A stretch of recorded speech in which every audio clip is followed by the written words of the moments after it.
今天艾斯溜达古玩地摊，发现一个有意思的东西啊！老板竟然开价才2块钱，艾斯没听错吧？赶紧再确认一下子。2块钱呢？1块钱行不行啊？1块钱。要5块钱。2块钱，那行。不讲了，2块钱。好。花呗还10块钱呢。看过艾斯小伙伴的朋友们都知道，艾斯之前淘过一个美苏友谊纪念的手表啊。手表的特点呢，就是印有美国和苏联的2个国旗啊，非常具有政治色彩。而今天2块钱捡漏淘的这个小闹钟啊，竟然也是美苏政治相关的。镜头离近，我们可以看到啊，基底是美国国旗，上面印着苏联国旗，表盘的下方赫然写着 CCCP 的苏联字啊。有了这个标识，就足以证明啊，这是91年之前苏联没解体之前的产物。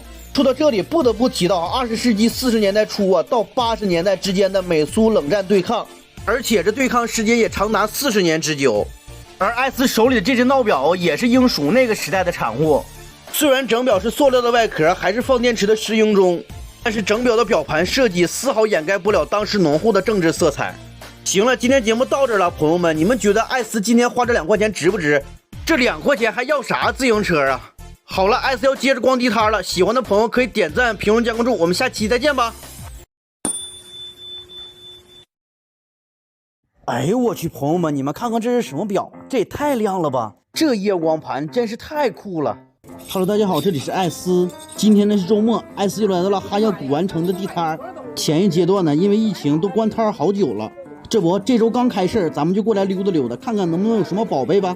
一到这儿，艾斯就相中了一块表，日本的精工5号，整体盘面是黄绿盘，也是金色表针，看样子应该是个夜光表。我们先问问老板，这表它最低要多少钱？假冒的日历啥的，这个最低能多少钱呢？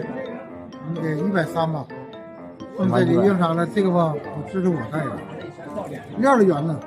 130不行，咱也回口价。80不行哈。哎，我去。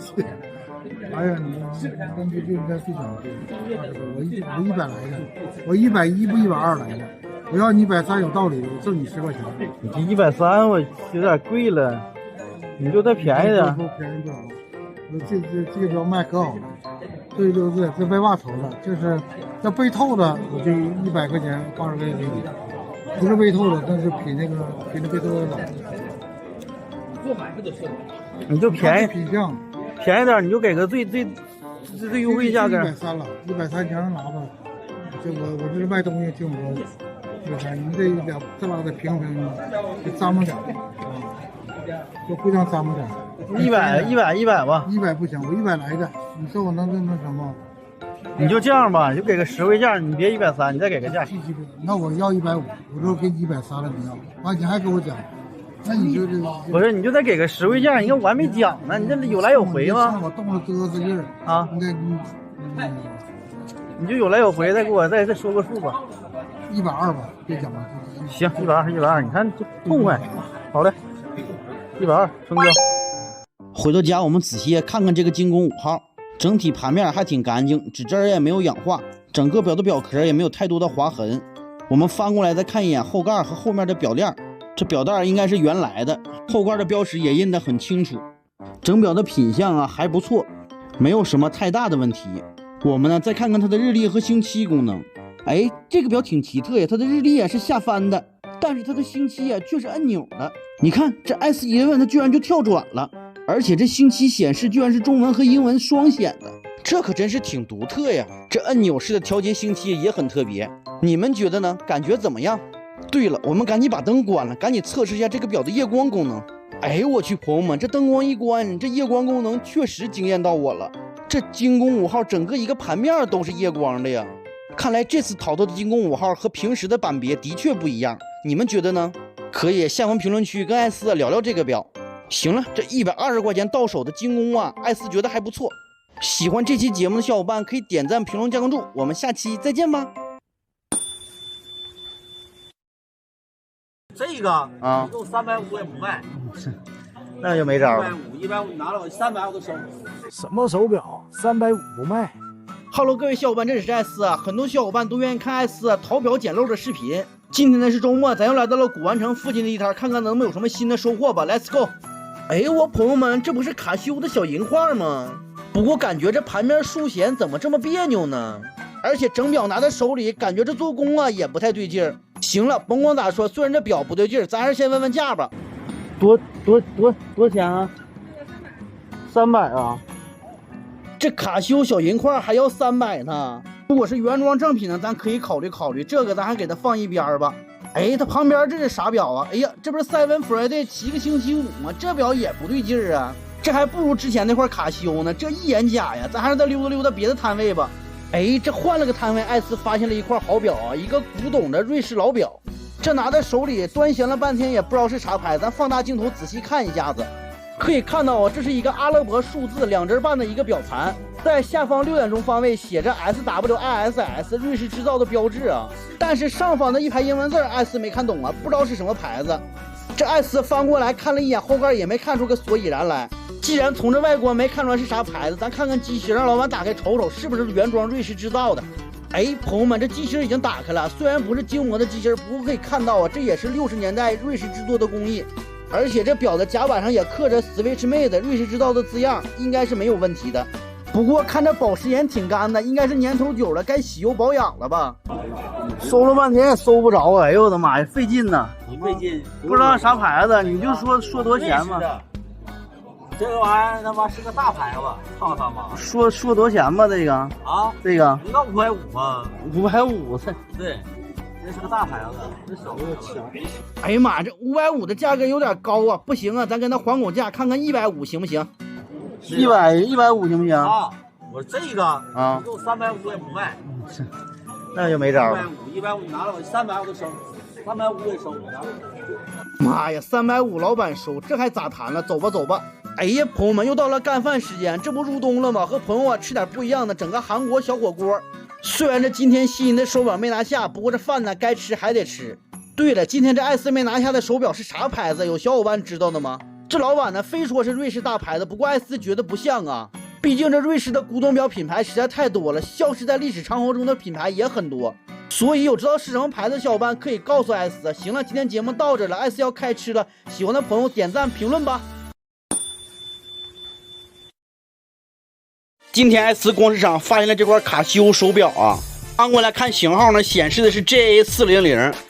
如果没记错的话，这款手表应该是光东东的卡西欧黑武士吧？这手表当时买的时候估计也要大几百呢。艾斯抬头看了一眼这摆摊老大爷，这摊上摆的全是衣服，估计他不太懂行。艾斯看看在这儿能不能捡个小漏。这表多钱呢？这个给10块得了，5块钱呗。5块不卖，5块不卖啊？对，这孩子的呀。买的好使，这挺贵的。8块钱吧。啊，8块钱吧，奖2块。拿行，我扫给你。行。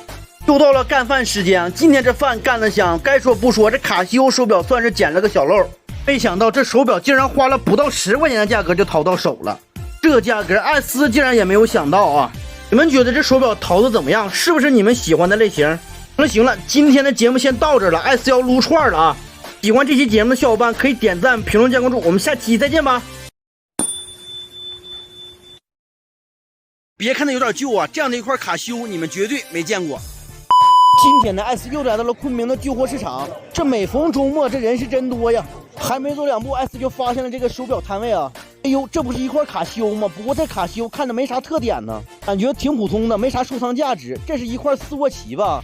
这个斯沃琪有点意思啊，虽然是石英啊，但上面刻着2004年雅典奥运会的标志，应该是04年奥运会同期出的一款手表啊。看样子感觉不错，但是艾斯真没怎么相中，咱再翻翻别的手表。哟，这手表看着不错啊，谁能想到这竟然是一块古董的卡西欧？不过这块卡西欧应该是不走字的，咱问问老板。放电池不好使吗？这个我相中这造型了。名表吗？你也不相中吗？造型名表。名表不都一个牌子吗？这个最少多少钱呢？你说最少我给100块钱。100块没有，200块进的。我人不走了，他这。我就跟你说，我这个表还有好几箱呢。我跟你说，我这才来一箱出来，我在这个地方。哎呦！开年。你要是合适，我就拿着了。你这整的价格都。这年给您快一点嘛，对不对？你不走字的100块钱可以了。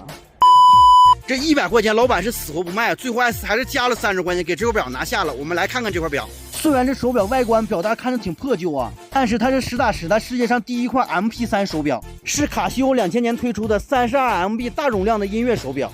当年这右边的酷炫的按钮盘呢，集合了停止播放上一首歌和下一首歌的功能，无论呢走到哪里都是值得显摆的，简直是当年的黑科技呀！翻过来我们看后盖，也不难看出这款手表的型号是 WMP-1， JAPAN 的英文字母也验证了它是日本制造。虽然这手表挺稀有的，也很适合收藏，不过这手表现在属于没有电的状态，也不知道这手表具体好不好使。由于是2000年左右的黑科技，所以这块手表并非是换电池那么简单，它是属于充电式的手表，所以艾斯也只能祈祷着哪天再在旧货市场碰到一个这个手表的充电器，这样的话艾斯觉得这块手表应该就能重生了。你们觉得呢？对了，你们觉得这不走道的卡西欧花130收的值不值呢？可以下方评论区告诉艾斯。好了，这期节目先到这儿了，喜欢这期节目的小伙伴可以点赞、评论、加关注，我们下期再见吧。